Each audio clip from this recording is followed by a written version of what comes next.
Hello everyone, current affairs with prelim booster series में आपका स्वागत है। आज है 10 अगस्त 2021। तो आज देखेंगे कौन कौन से article the Hindu newspaper PIB के साथ साथ अदर मैगजीन और करंट अफेयर्स में इंपॉर्टेंट हैं, जो कि हमारी प्रीलिम्स 2021 और 2022 की दृष्टि से काफ़ी ज़्यादा इंपॉर्टेंट हैं। तो चलिए शुरू करते हैं। जैसा कि आप देख रहे हैं, आज है 10 अगस्त 2021। तो आज हम देखेंगे पीआईबी के साथ साथ अदर मैगजीन में कौन कौन सी घटनाएं इंपॉर्टेंट हैं। आज का जो हमारा पहला आर्टिकल है काफ़ी इंपॉर्टेंट है। आज का जो पहला आर्टिकल है वो है मारबर्ग वायरस के बारे में। आपसे इतना डिटेल में तो नहीं पूछेगा, बस इतना पता होना चाहिए कि जो मारबर्ग वायरस है तो वायरस से ही होता है। चमगादड़ इसका वाहक होता है। जैसे हम पढ़ते हैं ना, मलेरिया में मच्छर वाहक होता है, तो उसी तरीके से मारबर्ग वायरस में चमगादड़ इसका वाहक होता है। खास बात इसकी ये है कि जो ये मारबर्ग वायरस है ये इबोला वायरस फैमिली से बिलोंग करता है और इसको अभी हाल ही में अफ्रीका के कई सारे रीजन में देखा गया है। खास तौर पर जो ये आपके अफ्रीकन रीजन है, मतलब आपका यहाँ पे जैसे माली हो गया, नाइजर हो गया, ठीक है, गुएना हो गया, इन क्षेत्रों में इसको सबसे ज़्यादा देखा गया है। ठीक है, तो यही रीजन है, इसलिए आपसे चर्चा में रहा है। तो आपको बस इतना पता होना चाहिए कि हाँ, ये एक वायरस है, इबोला वायरस से रिलेटेड है। ठीक है, मानव से मानव में इसका संक्रमण देखा जा सकता है, अर्थात ये खतरनाक हो सकता है। बाकी इसके लिए अभी कोई वैक्सीन नहीं है, कोई इसके लिए दवा नहीं है। हम फिर से आपको बता देना चाहते हैं, जो वैक्सीन होती है वो उन लोगों को दी जाती है जो अभी तक इस बीमारी से इफेक्टेड नहीं होते, यानी कि उन पर यह बीमारी अभी नहीं आई होती है। तो उस बीमारी से पहले से ही बचने के लिए एक तरीके का सुरक्षा कवच होती है वैक्सीन। जो ड्रग होता है या कहें दवा जो होती है वो उनके लिए होती है जो इस बीमारी से बीमार हो गए हैं, तो उनको ट्रीट करने के लिए। ठीक है, तो अभी भी कोविड-19 का ड्रग नहीं बना है, वैक्सीन बनी है। ठीक है, लेकिन ये मारबर्ग वायरस का ना तो ड्रग है और ना ही वैक्सीन है। क्लियर? इसे दो ट्रीटमेंट के माध्यम से, एक पीसीआर के माध्यम से और दूसरा एलिशा के माध्यम से इसको अच्छे से डील किया जाता है, या कहें इसका इलाज किया जाता है। ठीक है, पीसीआर क्या होता है? पॉलीमेरेज चेन रिएक्शन, और एलिसा क्या होता है? एंजाइम लिक्विड इम्यूनोसर्बेट परख। ठीक है, इससे ज़्यादा आपको यहाँ पे याद नहीं रखना है। ठीक है, अगला जो हमारा आर्टिकल है वो है प्रधानमंत्री किसान संपदा योजना। आपको पता है कि कल हमने आपको कवर कराया था पीएम किसान के बारे में। ठीक है, पीएम किसान के बारे में हमने आपको बताया था कि किस तरीके से सम्मान निधि योजना है। ठीक है, तो सम्मान निधि योजना और संपदा योजना दोनों में अंतर समझना। ठीक है, ये संपदा योजना क्या है? 2017 में जो संपदा योजना चली आ रही थी, सरकार ने उसका नाम बदल के प्रधानमंत्री किसान संपदा योजना कर दिया। वास्तव में इस संपदा का मकसद क्या है? इसका मकसद है कि प्रसंस्करण उद्योग को बढ़ावा देना। आप में से एक देवी जी ने हमसे उस दिन पूछा था कि सर, प्रसंस्करण का क्या मतलब होता है? देखो, कोई भी, जैसे मान लीजिए आप एप्पल खरीद के लाए या एप्पल पेड़ से तोड़ कर लाए, तो एप्पल की खूबी क्या होती है? ये 3 से 4 दिन में खराब हो जाएगा अगर आप नॉर्मल रखोगे। लेकिन इस एप्पल में अगर कोई दवा लगा दी जाए, कोई केमिकल लगा दी जाए, इसको अगर कोल्ड स्टोरेज मिल जाए तो ये लगभग 10 से 15 दिन चल जाएगा। अर्थात हमने क्या किया? उसके लिए वो सारी फैसिलिटीज़ प्रोवाइड करा दी जिससे उसकी लाइफ साइकिल को हम बढ़ा सकें। सिंपल सी बात, जैसे आप लोग सिटी में अगर रहते होंगे तो आप लोग पैकेट वाला दूध परचेज करके लाते हैं, चाहे अमूल हो, चाहे मदर डेयरी हो, अलग अलग कंपनी के दूध होते हैं। ठीक है, या आनंदा हो, बहुत सारी कंपनियां हैं। तो आपने मान लीजिए दूध लेकर आए, तो आपको क्या लगता है कि भैंस ने दूध दिया और इन्होंने पैकेट लगाई, उसमें भरा और आपको दे दिया? ऐसा नहीं होता है। अमूल की खास बात क्या है? अमूल का जो दूध बनता है, तो जितनी भी भैंसें या गायें हैं, उन्होंने जो दूध दिया वो सारा दूध वहाँ से स्टोर किया गया। ठीक है, सारी जितने भी चट्टे होते हैं जानवर के, या जितने भी आप पालन केंद्र होते हैं, वहाँ से सारा दूध इकट्ठा करके फैक्ट्री लाया गया। ठीक है, फैक्ट्री लाने के बाद क्या हुआ कि अगर इनको दूर सप्लाई करना है, दूर का मतलब जैसे दिल्ली के रीजन में, अब गुजरात से दिल्ली लाना है, या उत्तर प्रदेश के रीजन में, मध्य प्रदेश के रीजन में, तो ये क्या करते हैं? इस दूध को, जो दूध है, इसको पाउडर बना देते हैं। ठीक है, अब इन्होंने इसका जब पाउडर बना दिया, आपने सुना होगा अमूल दूध पाउडर आता है। ठीक है, इन्होंने जब इसका पाउडर बना दिया, तो एक बात बताओ, इसकी लाइफ साइकिल कितनी हो गई? 12 महीने। ठीक है, इसकी लाइफ साइकिल कितनी होगी, 12 महीने। सोचो उसी दूध को पाउडर बना दिया तो 12 महीने हो गया, तो दूध वेस्ट नहीं हुआ ना। इसी तरीके से इस पाउडर दूध को क्या करते हैं, आगे चल के अलग अलग जगह पे भेजते रहते हैं। जैसे मान लीजिए दिल्ली में एक ट्रक भेज दिया, तो एक ट्रक जब दिल्ली में आ गया पाउडर वाला, तो इसी पाउडर में पानी मिला मिला के फिल्टर करके मशीन के माध्यम से आपको टोंड बना दिया, फुल क्रीम बना दिया, अलग अलग दूध बना दिया। तो उससे क्या हुआ कि मान लो भैंस ने अगर दूध दिया था 5 अगस्त को, ठीक है, तो 5 अगस्त को इन्होंने 6 अगस्त को पैक करके अपनी फैक्ट्री में 7 अगस्त को भेजा, 11 अगस्त को इन्होंने दिल्ली में भेज दिया, तो 11 अगस्त को जो दूध पैक हुआ पाउडर वाले दूध से वो 15 तक चल जाएगा, अर्थात 10 दिन तक की उसकी साइकिल लाइफ बढ़ा दी। उसी को बोलते हैं प्रसंस्करण उद्योग, यानी कि उसको मॉडिफाई करना। ठीक है, काफ़ी अच्छी चीज़ है, इससे ज़्यादा आपको यहाँ पे नहीं समझने की ज़रूरत है। दूसरी बात यहाँ पे जो दिया है वो क्या, अम्ब्रेला स्कीम है। अम्ब्रेला का मतलब ऑलरेडी हमने कई बार आपको परसों भी बताया था और 1-2 दिन पहले और बताया था। क्या मतलब होता है, जैसे छाता होता है तो छाते के नीचे कई सारे लोग नीचे आ जाते हैं, ठीक है, कि हम भी आ जाएं, हम भी आ जाएं। तो बिल्कुल वैसा ही संपदा योजना एक बड़ी योजना है, इसमें स्टेट की योजनाएं भी आ जाएंगी, अन्य जो छोटी छोटी योजनाएं सरकार पहले से चला रखी है वो भी आ जाएंगी। जैसे सपोज करो मेगा फूड पार्क है, सरकार बनाने की कोशिश करती तो वो भी इसमें आ जाएगा। सरकार ने मान लो ऑपरेशन ग्रीन चलाया था जिसमें पोटैटो, ओनियन और इन सारी चीज़ों को, टोमेटो को शामिल किया गया था, बट अब क्या है, जितने फ्रूट हैं उनको भी शामिल कर लिया गया, तो वो भी अब इसी में आ जाएगी। ठीक है, वो अब अलग अलग नहीं रहेंगी। क्लियर। केंद्रीय क्षेत्र की योजना है, यानी सारा पैसा इसमें सेंट्रल गवर्नमेंट देगी, स्टेट गवर्नमेंट इसमें रत्ती भर भी पैसा नहीं देगी। रत्ती भर का मतलब होता है बिल्कुल भी नहीं देगी। रत्ती एक मापक इकाई है, मध्यकाल में चलती थी और ये एंशियंट टाइम पीरियड में भी चलता था, हड़प्पा के टाइम पीरियड में। ठीक है, और आज भी गांवों में ज़्यादा प्रचलन में, हमारे घर में तो सबसे ज़्यादा। और आप में से जो देवी जी सोना चांदी वगैरह खरीदती होंगी, अपनी माते जी से पूछना, तो वो रत्ती के बारे में और कौड़ी के बारे में अच्छे से जानती होंगी। ठीक है, इसके अंतर्गत कई घटक शामिल हैं। आपसे इस पे जरूर क्वेश्चन पूछा जा सकता है कि इस प्रधानमंत्री किसान संपदा योजना में कौन कौन से घटक शामिल हैं। ठीक है, मेगा फूड पार्क है, ऑपरेशन ग्रीन है, कोल्ड चेन का निर्माण है और खाद्य सुरक्षा है। ठीक है, ऑपरेशन ग्रीन मैंने बता दिया, मेगा फूड पार्क भी बता दिया। आंध्र प्रदेश में सबसे पहला मेगा फूड पार्क इंडिया का बनाया गया था। ठीक है, वित्तीय सहायता प्रोवाइड कराई जाएगी किनको, जो ये मेगा फूड पार्क या कोल्ड चेन का निर्माण करेंगे, सरकार उनको पैसा देगी कम ब्याज दर पे, ताकि वो लोग इस प्रसंस्करण उद्योग को बढ़ावा दे सकें और हमारे यहाँ जितना वेस्टेज होता है उसको रेगुलेट किया जा सके। ठीक है, अब बात आती है अगालेगा द्वीप के बारे में। अभी हाल ही में एक अफवाह फैली कि मॉरिशस ने अपना अगालेगा जो द्वीप है, आइलैंड है, वो भारत को दे दिया है। किस लिए, कि भारत यहाँ पे सैन्य हवाई अड्डा बना सके। ठीक है, तो मॉरिशस ने फिर से इसको, वहाँ की गवर्नमेंट ने मीडिया को बताया कि नहीं भाई साहब, हमने ऐसा कुछ भी नहीं किया है। हाँ, ये बात जरूर है कि इंडिया ये कह रहा है कि ये जो अगालेगा आइलैंड है इसमें हम डेवलपमेंट करेंगे, अवसंरचना का विकास करेंगे और इसके लिए पैसे को हम इन्वेस्ट करेंगे। तो ये बातें चल रही, बट अभी हमने उसमें भी अप्रूवल नहीं दिया है। अब प्रश्न क्या है, आपसे क्वेश्चन पूछा जा सकता है कि हिंद महासागर में है कि प्रशांत में है कि अटलांटिक में है, तो हिंद में है। अभी हम आपको मैप दिखाएंगे, लेकिन इससे पहले और हिंद महासागर में आइलैंड आप देख लीजिए, सुकोत्रा है, सेशल्स है, कोमोरस है। ठीक है, चागोस आर्कीपिलगो है। आर्कीपिलगो के बारे में मैंने आपको क्या बताया था, आर्कीपिलगो उनको कहते हैं जो ग्रुप ऑफ आइलैंड होता है, मतलब कई सारे उसमें ग्रुप में शामिल होते हैं। ठीक है, इतनी बातें क्लियर हो गई। अब हम आपको एक बार मैप दिखा देते हैं। तो जैसे ये आप देख रहे हैं प्यारी पृथ्वी है, ठीक है, प्यारी पृथ्वी से ये हमारा प्यारा भारत। पहले हम आपको दिखाते हैं ये सुकोत्रा आइलैंड है, ठीक है, गल्फ ऑफ एडन के पास में। बार बार आपको दिखाते हैं, आप में से अधिकांश बच्चे तो पागल भी हो गए होंगे कि सर इतनी भी हद होती है बार बार मैप दिखाने की।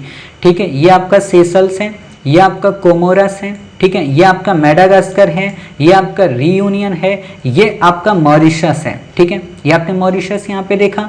अब मॉरिशस जब आपने देखा तो अब हम आपको यहीं पे दिखा देते हैं आपको अगालेगा। ठीक है, अगालेगा, हाँ ये देखो अगालेगा, ये जो आइलैंड है मॉरिशस का, ठीक है, ये यहाँ पे। ठीक, तो ये लोकेशन पे है, काफ़ी स्ट्रेटेजिक लोकेशन पे है। तो इस आइलैंड के डेवलपमेंट की इंडिया बात कर रहा है कि इस आइलैंड को हम डेवलप कर देंगे, ठीक है। बाकी आपसे यहाँ पे क्वेश्चन नहीं पूछेगा। हाँ, आप में से जब किसी का विवाह हो जाए तो जाना घूमने आराम से, विवाह ना भी हो तो भी अकेले जाना घूमने, ठीक है। मतलब जरूरी थोड़ा ना विवाह वाले ही जाएंगे, कोई भी चला जाए, ठीक है। अब बात आती चागोज आर्कीपेलगो। तो आप ये देख रहे हो मालदीव, मालदीव के नीचे ब्रिटिश इंडियन ओशियन टेरिटरी, इसी को कहते हैं चागोज आर्कीपेलगो। देख रहे हो चागोज, ये छोटे छोटे आइलैंड है ना, इन सब को बोलते हैं आर्कीपेलगो और इसको बड़े को बोलते हैं चागोज। तो इसलिए आसपास रहने वाले लोग क्या कहलाएंगे, चागोज आर्कीपेलगो, ठीक है। इतनी बातें आपकी क्लियर हो गई। हमने आपको सारे आइलैंड दिखा दिए, ठीक है। जब सारे दिखा दिए तो कमेंट बॉक्स में ये जरूर बताना कि गुआम आइलैंड कहाँ पे है, ठीक है, माउंट मेरापी कहाँ पे है, ठीक है। और साथ ही आप हमें ये भी बताना कि क्या क्या वो तो आप बता ही दोगे। चलो आगे देखते हैं, फिर क्वेश्चन पूछते हैं आपसे, ठीक है। तो इतनी बातें हमने आपको दिखा दी। अब बात आती है जैव ईंधन के बारे में। आखिरकार जैव ईंधन होता क्या है, ठीक है। बायोफ्यूल आप हमेशा सुनते रहते हो ना, तो यही है बायोफ्यूल। बायोफ्यूल मतलब हिंदी में लिखा है जैव ईंधन, इंग्लिश में होता है बायोफ्यूल। लेकिन आपको रेयर होता है कहीं पे जैव ईंधन लिखा मिल जाए, हर जगह पे आपको बायोफ्यूल ही मिलेगा, ठीक है। कोई भी हाइड्रोकार्बन ईंधन जो किसी कार्बनिक पदार्थ यानी कि जीवित या किसी एक समय पर जीवित सामग्री से कम समय में उत्पन्न होता है। ध्यान देना, मतलब कोई भी ऐसा हाइड्रोकार्बन जो किसी भी कार्बनिक पदार्थ से उत्पन्न होता है वो जैविक पदार्थ या कहते हैं वो जैव ईंधन कहलाता है, ठीक है। तो इतनी बातें आप समझ के कौन कौन से होते हैं, जैसे एथनॉल, बायोडीजल, ग्रीन डीजल और बायोगैस, ठीक है। बाकी आपको अच्छे से पता है डीजल वगैरह जो होते हैं वो सब किससे बनते हैं, मृत से, जो जीवित नहीं होते, ठीक है। इसीलिए क्या कहते हैं, वो ऊर्जा के परंपरागत साधन है और ये ऊर्जा के गैर परंपरागत साधन है, ठीक है।